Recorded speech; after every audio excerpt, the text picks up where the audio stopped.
Hello everyone, we're back. Welcome to the second boss in the upcoming raid.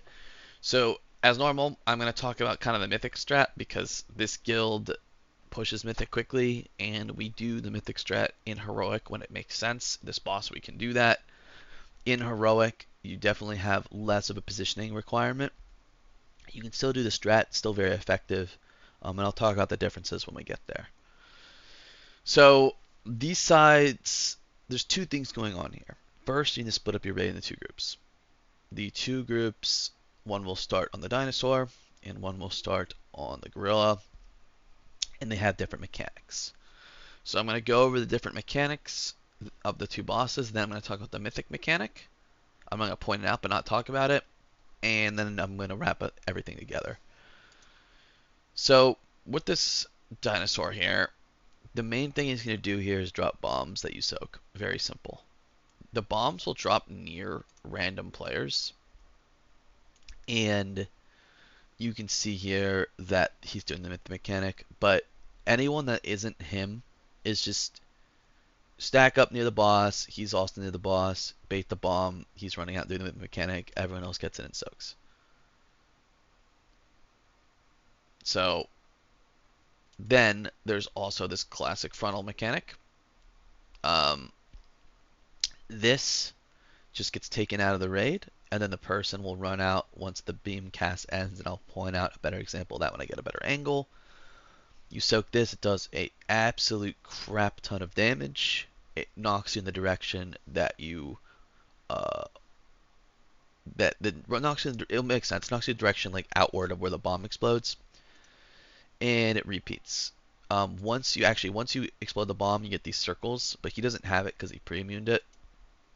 So pre-immunes do work.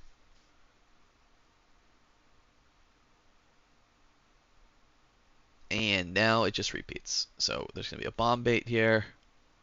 See how it doesn't target on the player exactly, it targets near them. He's gonna get this beam. This is a good point out. So this cast, once this cast ends, you run out. So you're gonna see here, this person finishes the cast, waits an extra second, then tries to run. Even with movement speed, gets clipped. The timing is extremely tight. Cast ends, run out. No questions asked. Do not finish the cast. You need to get out immediately. You're gonna soak this. Does a ton of damage with someone dead. You get the spread mechanic, and then a bomb 3 is coming right after. So the bomb's going to come with this. Target's actually a really good position. Beam again. We'll watch the beam. Finish cast, run out, soak, phase. So I will talk about, before we go in the intermission, I do want to talk about like kind of the general why we split up the bosses, and then why we're putting bombs the way we are. So it's your classic WoW mechanic where you can't have the bosses close to each other. If not, you take a stacking debuff of the other boss, and then everything gets bad for you and you die. You also can't be close to the monkey boss, even if you're doing like the toy kicks, because you could get its mechanics, and that mechanic, if you run around too much, it will stun you, so it's really, really bad. So that's why you have it like this. Now, we're not going to look at this yet. We're only looking at this. So let me make this slightly smaller. So you can see here that the bomb knocks you away from its center. And then they have that beam. Again, we talked about that. Runs out when the cast ends. Then you get the spread mechanic that you can pre-immune. And then the bomb comes right after the circles disappear.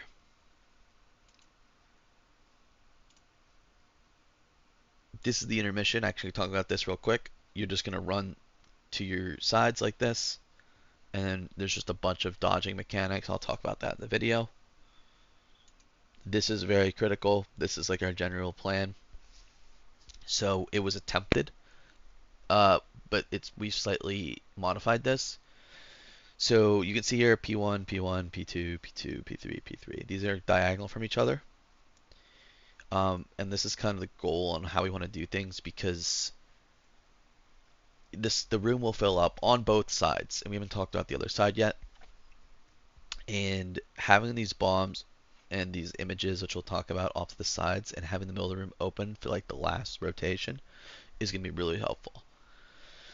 So ideally, you try to bait the bombs here, here, and here. As you see, it's not 100% perfect because it comes out right after the spread mechanic, but you want to try to spread like down this way.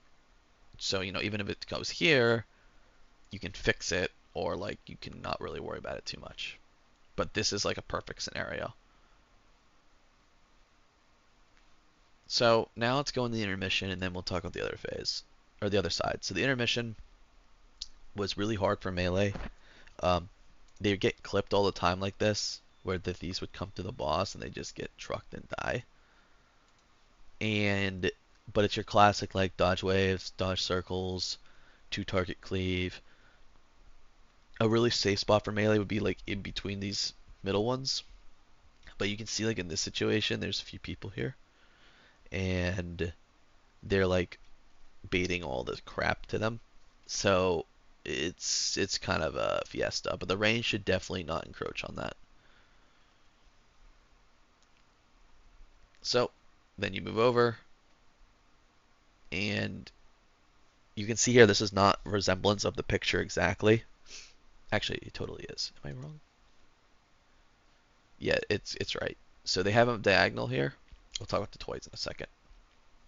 And the general mechanics that you have is this bar and this running mechanic. And you can see here that every time you move, the bar is going to fill up. Every time you stand still, the bar will go down. So it's pretty safe to drop two and then move. It's also like really safe to have people kind of just run their own. We tried like a group run strat. I think the melee could get away with that with enough coordination, but with range it just got too weird. So having range run on their own is really good. The other mechanic here is these images. So you're going to see here, these images are going to spawn, and they need to be CC'd. Once this channel is done, they leave this static electricity. So the reason they're not CCing them here immediately is because we're trying to get them to the wall. So they're trying to get them to the wall ASAP because we don't want this whole side to be filled up and terrible by the end. So let's look at the raid plan, and let's go to slide 3. Yeah, so you can see here that we're trying to get these to the wall and then CC them just to keep the room clean. This mechanic was either extremely bugged or it's going to be extremely weird on live. So some abilities work really well. Trap, root, paralyze, they hold them in place and they don't instantly despawn. If you hit it with like a blind or like a channeling interrupting ability or something that damaged them or something like, then they just instantly explode and leave the puddle, which was causing like puddles in the middle of the room to occur.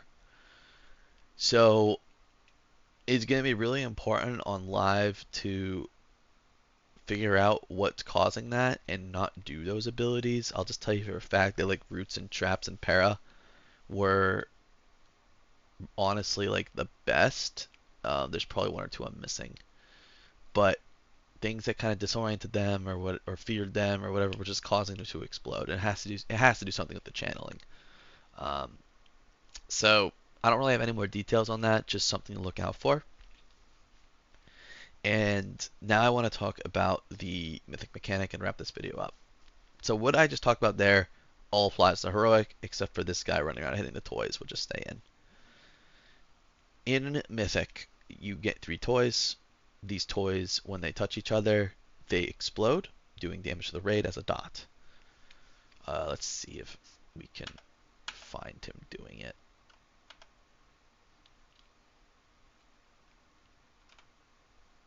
He has to be knocking this one in for sure. There he goes. Oh, I just passed it. But anyway, you're going to see these toys around. And you can see here we're trying to clump them up. So you're just going to push this in, clump them up.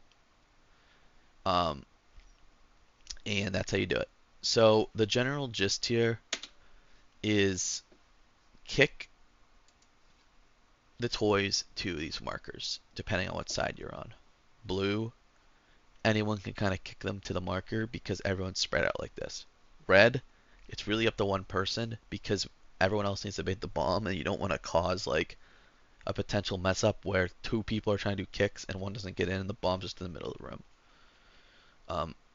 Our rule was it was up to the blue person to dictate when the explosions happen. So the red guys will kick it to the marker and then forget about it unless it needs to be fixed. The blue guy will then dictate kicking it at the red marker and it causing an explosion.